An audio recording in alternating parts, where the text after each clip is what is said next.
Tuhan firman-Mu ajaib, kekal meski gunung menghilang. Tiada huruf yang gagal, tak terpatahkan siasat. Hidup seperti-Mu ya Allah, lebih dari emas. Aku bersaksi kitab-Mu, kitab yang suci. Mendengarkan firman-Mu, hibur hati yang luka. Terangilah langkahku kemanapun ku pergi. Biarkanlah firman-Mu berkuasa atasku. Ubahkanku, bebaskanku, ku mau menyenangkan-Mu. Tuhan firman-Mu ajaib, kekal meski dunia. Ubah dan bebaskan aku, mau menyenangkan-Mu. Selamat datang para pemirsa terkasih, kami menyambut Anda sekalian dimanapun Anda berada. Dalam episode terbaru program studi harian kita, Semua Kitab Suci, di mana kami menyajikan sebuah studi tentang semua kitab dalam Alkitab, mulai dari kitab Kejadian hingga kitab Wahyu. Dan dalam studi kita sudah sampai di kitab Keluaran yang adalah kitab kedua di dalam Alkitab. Kita sudah sampai pada pasal 16 setelah kita menjumpai orang Israel menyanyi di pasal 15. Dan sekali berada di Mara di mana airnya sangat pahit. Dan tatkala Tuhan mengubah air yang pahit dengan potongan kayu yang dilemparkan ke dalam air, sehingga air yang pahit menjadi manis. Lalu Tuhan berbelas kasihan kepada mereka dan mengutus mereka ke Elim, di mana ada mata air, dan juga pohon-pohon korma. Dan hari ini, kita akan menemukan sebuah pos yang lain dalam sejarah bangsa ini. Dengan gerutuan mereka, lalu Tuhan mengirimkan mana dan burung puyuh bagi mereka. Sekarang izinkan saya menyambut tamu kehormatan di studio, hamba Tuhan Yosef Riyad. Selamat datang Saudara Yosef. Selamat jumpa Saudara Riyad. Juga para hadirin di studio, selamat datang. Saudara Yosef, apa topik dari pasal 16 kitab Keluaran? Pasal 16, bangsa itu bersungut-sungut karena ini adalah kebiasaan buruk mereka. Dan dosa umum mereka di sepanjang 40 tahun. Dan kita dapat melihat bahwa selama periode hakim-hakim, tema menyedihkan yang selalu berulang, orang Israel kembali melakukan apa yang jahat di mata Tuhan. Dan selama masa kerajaan, kita punya sebuah tema sedih lainnya. Dosa Yerobeam bin Nebat yang mengakibatkan orang Israel berdosa pula. Di sini bersungut-sungut adalah watak mereka. Namun betapa besar kebaikan dan kasih karunia Tuhan. Ia menghadapi persungutan mereka dengan pemberian yang luar biasa, yaitu mana, yang disebut oleh Nehemia dalam kitabnya pasal 9 dan bunyinya, manamu tidak kau tahan dari mulut mereka di sepanjang perjalanan. Jadi mereka melakukan banyak hal yang membuat Tuhan marah.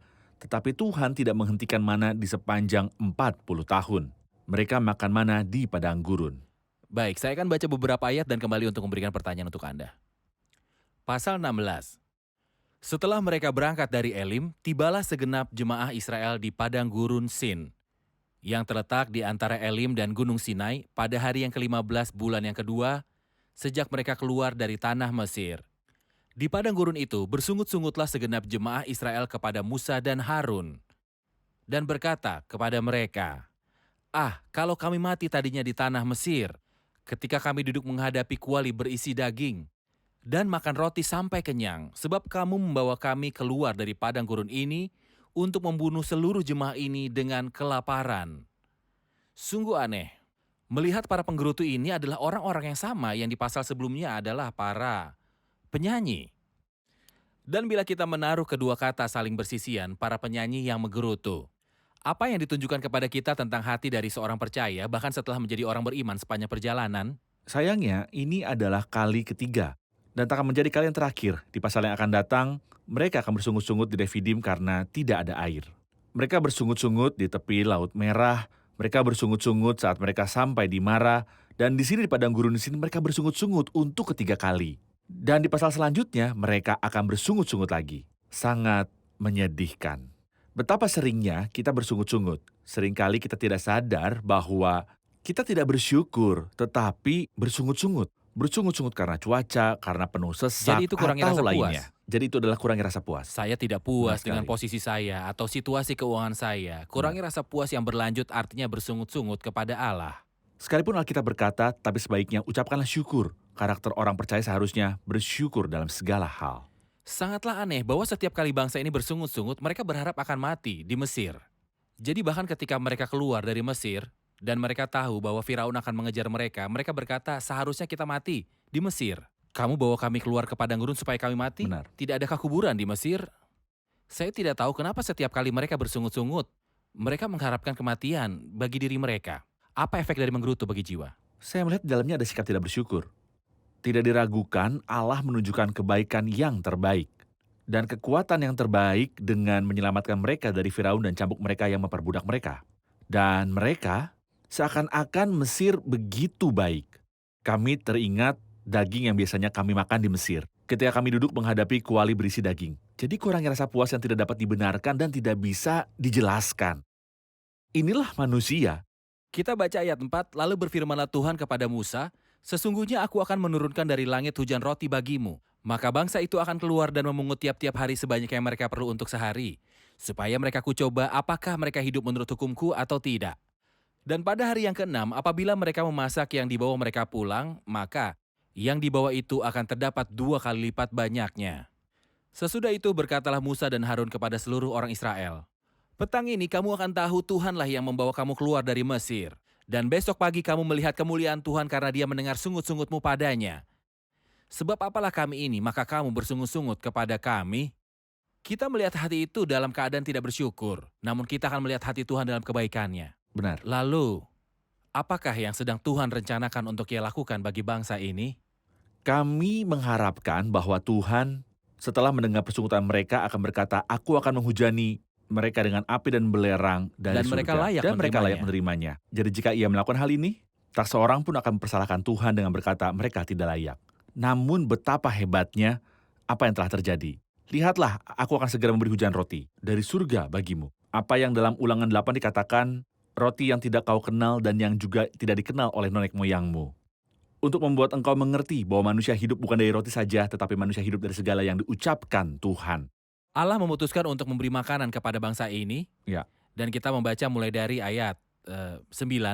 Kata Musa pada Harun, katakanlah kepada segenap jemaah Israel, marilah dekat ke hadapan Tuhan, sebab ia telah mendengar sungut-sungutmu. Dan sedang Harun berbicara kepada segenap jemaah Israel, mereka memalingkan mukanya ke arah padang gurun, maka tampaklah kemuliaan Tuhan di dalam awan. Berfirmanlah Tuhan kepada Musa, aku telah mendengar sungut-sungut orang Israel. Katakanlah kepada mereka, pada waktu senja kamu akan makan daging, dan waktu pagi kamu akan kenyang makan roti, maka kamu akan tahu, akulah Tuhan Allahmu. Pada waktu petang datanglah berduyun-duyun burung puyuh yang menutupi perkemahan itu. Dan pada waktu pagi terletaklah embun sekeliling perkemahan itu. Ketika embun itu telah menguap, tampaklah pada permukaan padang gurun sesuatu yang halus, sesuatu yang seperti sisik, halus seperti embun beku di bumi. Ketika orang Israel melihatnya, berkatalah mereka seorang kepada yang lain, apakah ini? Sebab mereka tidak tahu apa itu. Tetapi Musa berkata pada mereka, inilah roti yang diberikan Tuhan padamu, menjadi makananmu. Saya ingin berhenti pada makanan yang Tuhan ingin berikan kepada bangsa itu. Ia memberi mereka burung puyuh dan ia memberi mereka sesuatu yang mereka tidak kenal, yaitu mana. Saya ingin tahu, apakah burung puyuh dan mana secara harafiah sebelum kita pelajari arti simbolik di belakangnya. Burung puyuh adalah burung yang bermigrasi. Dikatakan bahwa mereka berasal dari jenis ayam hutan. Burung terdekat yang kita kenal yang mirip dengan burung puyuh adalah kalipepla, yang juga adalah burung yang bermigrasi. Ini adalah mengenai burung puyuh tentang mana. Itu adalah makanan yang dijabarkan dalam pasal ini. Itu seperti biji ketumbar, kecil, putih, sangat manis rasanya, dan dapat dimasak dengan berbagai metode. Mereka akan memasak mana yang melukiskan sesuatu yang hebat dalam persembahan yang Tuhan berikan kepada bangsa itu. Saya hanya ingin mengatakan bahwa jika setiap hari ia memberi makan sekitar 2-3 juta orang, setiap hari mereka butuh 4.500 ton. Apa artinya ini? Mereka yang direkrut dalam ketentaraan mengetahui bahwa ada sebuah organisasi untuk urusan persediaan.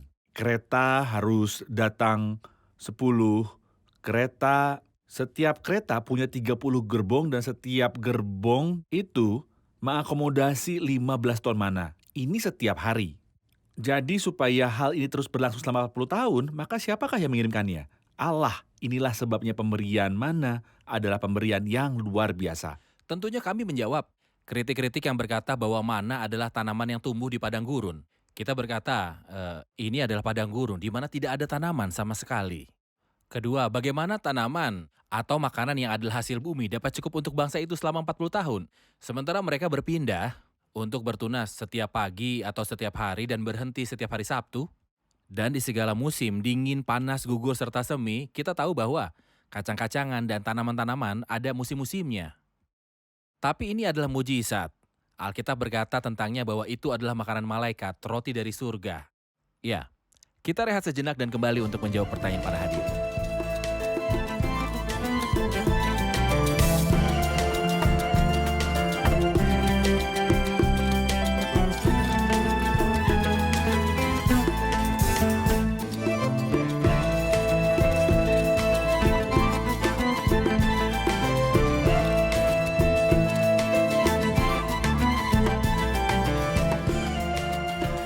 Kita tahu bahwa mana terus berlangsung selama 40 tahun. Apakah burung puyuh juga seperti itu?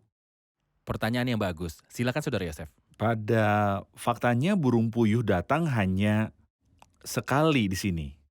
Dan ini adalah sebuah simbol yang indah bahwa Anda tidak dapat mengkonsumsi Kristus yang rendah hati kalau Anda tidak mengenal Dia terlebih dahulu. Sebagai Kristus korban Di yang manakah Kristus yang rendah dipersembahkan. hati? Kristus yang rendah hati ada di dalam mana? Jadi kita bicara tentang mana sebagai simbol dari Kristus yang rendah Benar hati. sekali. Baik. Kristus yang rendah hati adalah apa yang kita pahami dari Injil Yohanes pasal 6. Tetapi Anda tidak dapat menikmati atau mengkonsumsinya. Kalau Anda tidak lebih dulu mengenal Kristus sebagai korban dipersembahkan yang kita lihat dalam burung puyuh. Burung puyuh hanya datang sekali. Buktinya ada dalam kitab Bilangan pasal yang ke-11. Yang ketika mereka menginginkan dagingnya, setelah itu burung puyuh pun datang. Dan selagi daging itu masih ada dalam mulut mereka, Tuhan memukul mereka. Dan banyak orang di antara mereka mati. Jadi burung puyuh datang sekali, namun mana tidak berhenti selama 40 tahun. Baik, jadi burung puyuh adalah sekali dan itu adalah sebuah petunjuk tentang kematian Kristus di atas kayu salib. Karena burung itu harus dibunuh untuk dapat dimakan. Tapi Maka itulah gambaran tapi dibunuhnya mana yang Kristus. setiap hari berbicara tentang Kristus yang rendah hati? Mana yang Rendah hati turun dari surga. benar sekali. Kristus yang rendah hati. Benar. Teks ini menghubungkan antara mana dan embun pagi. Pada waktu petang datanglah berduyun-duyun burung puyuh yang menutupi perkemahan itu, dan waktu pagi terletaklah embun sekeliling perkemahan itu. Apa kaitan antara mana dan embun? Apa arti mana di Alkitab dan apa arti embun? Saya melihat sebuah gambar ganda di sini. Embun ada di antara simbol-simbol Roh Kudus Allah. Dan sebenarnya adalah indah, bahwa mana tidak jatuh ke atas debu. Namun sebelum mana turun, embun turun dulu. Dan mana akan turun ke atas embun. Apakah pengajaran spiritual di balik ini? Bahwa Kristus dalam kemanusiaannya yang kudus berlawanan dengan apa yang ingin diajarkan oleh orang-orang liberal bahwa Kristus memiliki sifat dosa. Tidak ada kaitan antara dia dan debu sama sekali. Itulah sebabnya ketika ia dikandung dalam rahim Maria yang diberkati, tidak ada hubungan antara dia dan hamil oleh manusia atau dosa yang berasal dari Adam. Roh Kudus akan turun atasmu dan kuasa Allah yang Maha Tinggi akan menaungi engkau, sebab itu anak yang akan kau lahirkan itu akan disebut kudus, anak Allah. Dari aspek lain kita dapat melihat dalam embun sebuah gambaran firman Allah. Kita memahami ini dari Ulangan 32 yang berbunyi mudah-mudahan pengajaran komunitik laksana hujan. Seakan yang memberitahu bahwa Kristus yang rendah hati yang turun dalam waktu yang sempurna didahului oleh nubuat-nubuat. Namun saya berkata bahwa semua nubuat dalam perjanjian lama menunjuk ke arah sosok itu yang akan datang dalam waktu yang sempurna. Ia tidak datang dari ketiadaan, ia tidak turun kepada kita tiba-tiba. Namun semua nubuat berkata bahwa ia akan datang sampai ia datang dalam waktu yang sempurna. Sebenarnya Alkitab sangat selaras dalam semua bagian-bagiannya. Ya. Kristus firman yang berinkarnasi datang dan banyak petunjuk tentang dia telah diberitahukan dulu dalam firman tertulis. Benar. Nubuat-nubuat tentang kapan ia akan lahir dan di mana dia lahir, bagaimana ia akan datang, Benar. akankah ia kaya atau miskin, bagaimana ia akan mati. Ia berkata telah tertulis tentang aku. Benar. Ketika ia berkata pada orang Yahudi, carilah kitab-kitab itu karena semua Bersaksi. bersaksi bagiku. Ia menjelaskan pada dua orang murid di jalan menuju Emmaus hal-hal yang berkenaan dengan dia di semua kitab-kitab. Benar. Jadi Alkitab telah lebih dulu memberitahukan tentang kedatangan Kristus Sang Mana Surgawi yang Benar. turun dari surga. Anda memberitahu kami bahwa ada keterkaitan lengkap secara harafiah antara mana dan juga Kristus. Ya. Mana adalah simbol Kristus yang berinkarnasi. Ya. Apakah kemiripan antara mana dan Kristus? Ada banyak kemiripan. Jika kita membaca misalnya dalam pasal ini, itu menjabarkan dalam ayat yang ke-30, 31, berkata, kini rumah Israel memanggil namanya Manna. Sebelum itu, mereka berkata kepada satu sama lain, apakah itu? Karena mereka tidak tahu apa itu. Saya rasa nama ini mengingatkan kita tentang Kristus.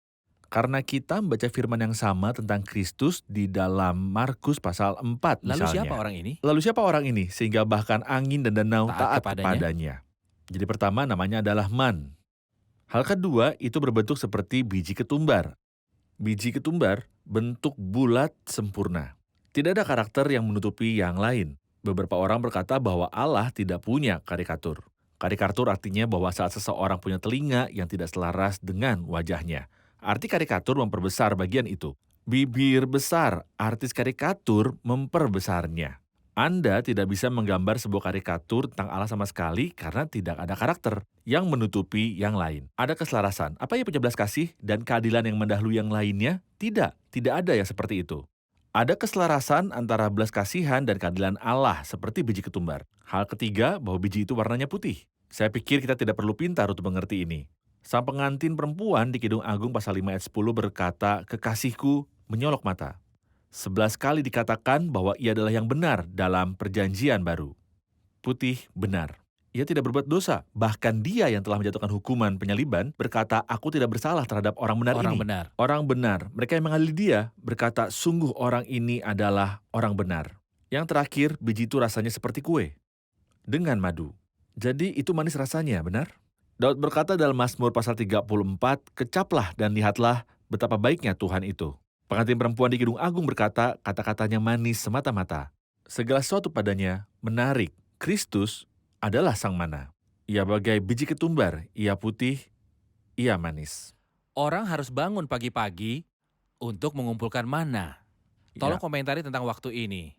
Mengapa harus pagi-pagi sebelum matahari terik? Mengapa setiap orang harus mengumpulkan bagi dirinya sendiri? Apakah mana cukup untuk setiap rumah dan setiap orang atau tidak? Ya. Kenapa mana tak boleh disimpan dan khusus pada hari Jumat, Tuhan akan mengirimkan yang cukup untuk Jumat dan Sabtu? Mohon jelaskan poin-poin ini. Ini indah. Setiap hal ini indah. Saat matahari menjadi terik, mana itu mencair. Dan pelajaran yang kita tarik dari hal ini adalah bahwa Anda tidak boleh memberi Tuhan sisa dari waktumu. Berikan waktu yang terbaik kepada Tuhan. Dalam perkataan Mazmur 63, ya Allah, engkaulah Allahku, aku Mencari mencari Engkau. engkau pada pagi hari. Tuhan berkata, orang yang tekun mencari aku akan mendapatkan daku. Jadi itu harus dilakukan sebelum matahari menjadi terik, sebelum kita menjadi sibuk dengan banyak hal, atau Anda tidak akan menemukan dia. Yang kedua, setiap orang mengumpulkan sesuai dengan jumlah yang ia makan. Artinya, tak ada batasan selain yang banyak yang bisa Anda makan. Dan sebenarnya ini berlaku secara rohani. Berapa banyak jam saya bisa membaca dan menikmati Kristus sebesar selera makanmu? Seseorang membaca setengah jam dan ia merasa puas. Seseorang membaca selama 5 jam dan ia merasa puas. Saya kenal dengan seseorang, sebelum ia meninggal, ia adalah seorang penatua dan hamba Tuhan yang setia. Ia memberitahu saya membaca seluruh Alkitab dari Kejadian sampai Wahyu setiap 15 hari. Wow. Jadi berapa jam sehari ia duduk untuk membaca? Saya pikir ia tidak melakukan apa-apa lagi selain Membaca membaca. Alkitabnya. Setiap orang menurut besar seleranya. Namun hal yang indah adalah jika Anda menyimpan sebagian untuk keesokan harinya, itu akan busuk dan berulat. Jadi jangan hidup berdasarkan pengalaman-pengalaman masa lalu dan berkata, dulu saya pernah, di mana Anda hari ini? Jangan hidup berdasarkan pengalaman masa lalu. Tetapi hal terakhir yang indah adalah bahwa pada hari Sabtu saat Anda mengumpulkan pada hari Jumat, pada hari Sabtu itu tidak akan berulat. Dan hanya satu yang pergi ke kubur dan tinggal di sana sepanjang hari Sabtu. Di kuburan Dan tubuhnya tidak menjadi rusak. dan tubuhnya tidak menjadi rusak. Dan ini sesuatu yang tidak terjadi kepada siapapun selain kepada Tuhan Yesus Kristus yang dilambangkan oleh mana. Sekalipun Tuhan telah memberitahu untuk mereka tidak mengumpulkannya pada hari Sabtu, di hari Jumat dia memberi jatah untuk Jumat dan Sabtu. Kita baca dalam ayat 27, tetapi ketika pada hari ketujuh, ada yang keluar memungutnya namun mereka tidak mendapatkannya. Sebab itu Tuhan berfirman pada Musa, berapa lama lagi kamu menolak mengikuti segala perintahku dan hukumku? Seseorang berkata, Bangsa itu tidak memiliki kekuatan untuk melakukan pekerjaan Allah atau memiliki hati untuk mengalami perhentian Allah. Artinya saat Tuhan ingin memberi mereka perhentian, mereka tidak meresponi. Terhadap hati Allah yang ingin memberi mereka perhentian, oke bekerja, mereka tidak dapat bekerja. Jadi mereka tidak dapat bekerja ataupun beristirahat. Kasih karunia tidak ada gunanya. Mereka tidak dapat menerima pemberian cuma-cuma dari Allah. Oke bekerja, mereka tidak Baik, dapat bekerja. kita rehat sejenak dan kembali untuk menjawab pertanyaan hadirin.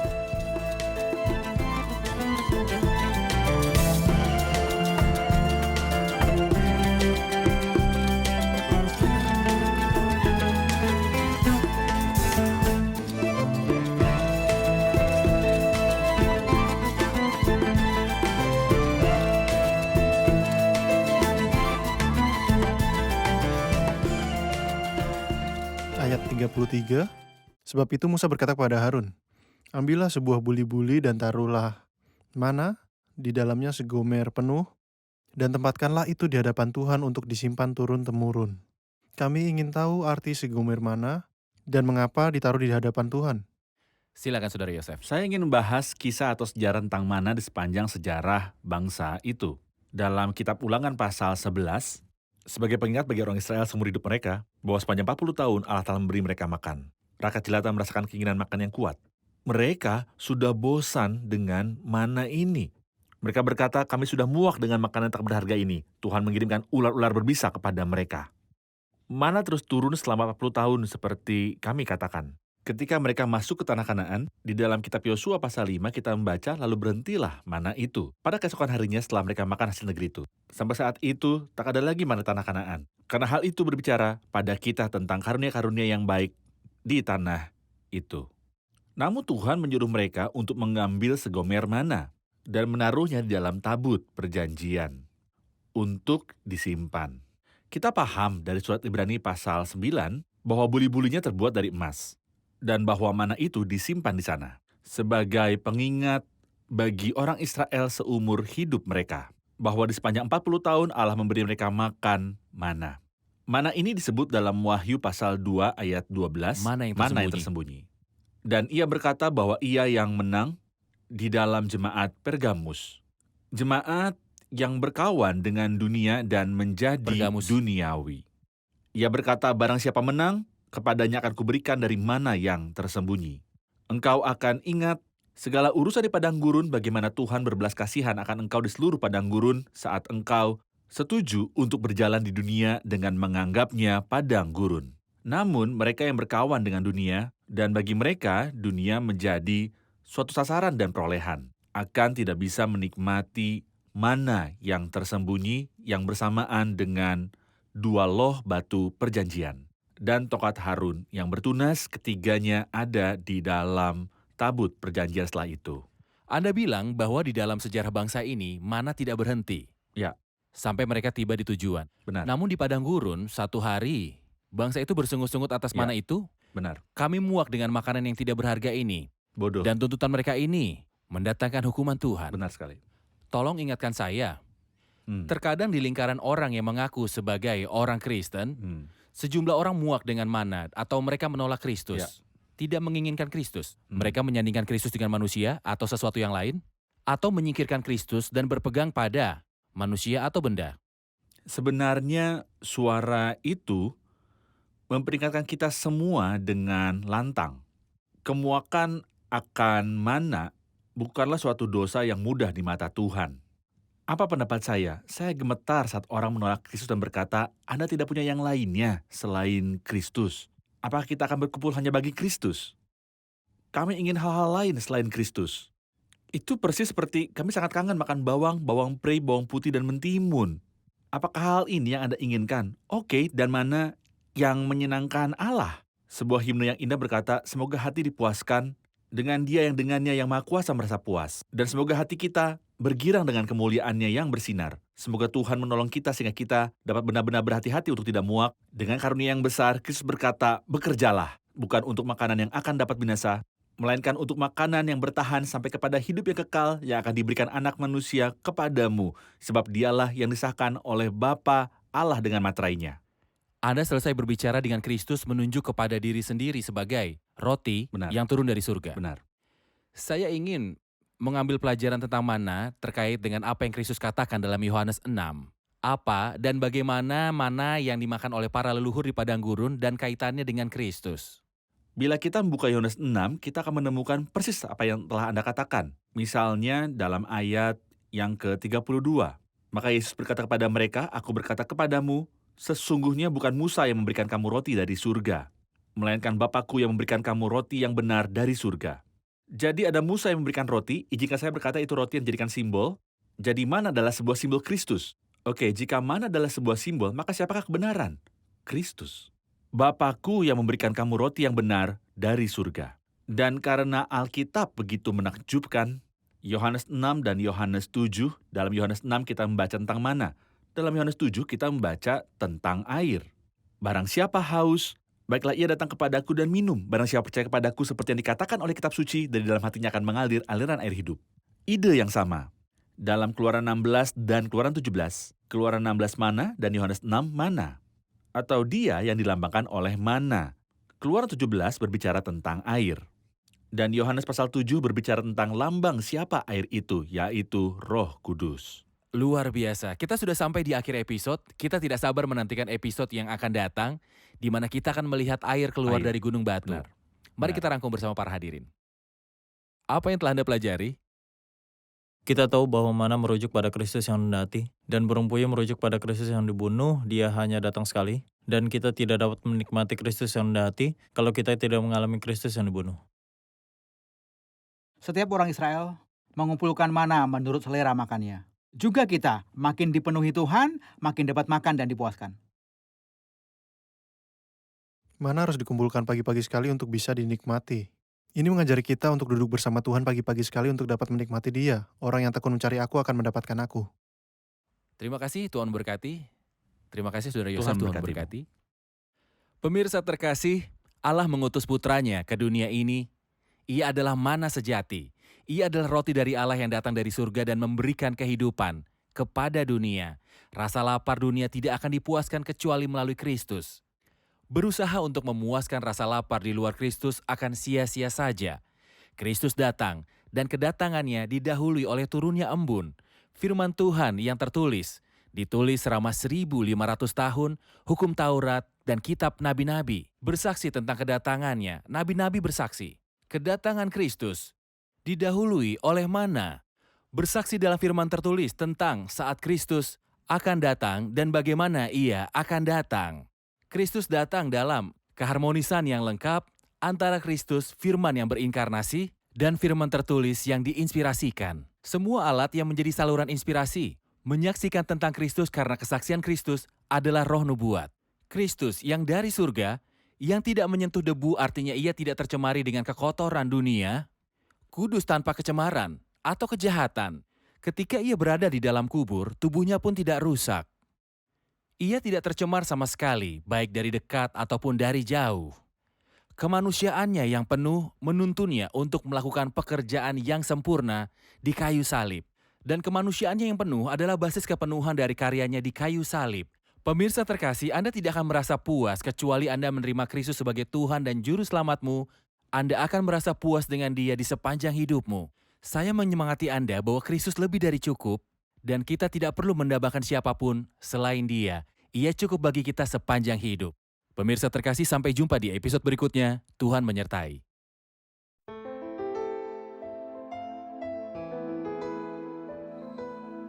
Tuhan firman-Mu ajaib, kekal meski gunung menghilang. Tiada huruf yang gagal, tak terpatahkan sia-sia. Hidup seperti-Mu ya Allah, lebih dari emas. Aku bersaksi kitab-Mu, kitab yang suci. Mendengarkan firman-Mu, hibur hati yang luka. Terangilah langkahku kemanapun ku pergi. Biarkanlah firman-Mu berkuasa atasku. Ubahkanku, bebaskanku, ku mau menyenangkan-Mu. Tuhan firman-Mu ajaib, ubah dan bebaskan aku.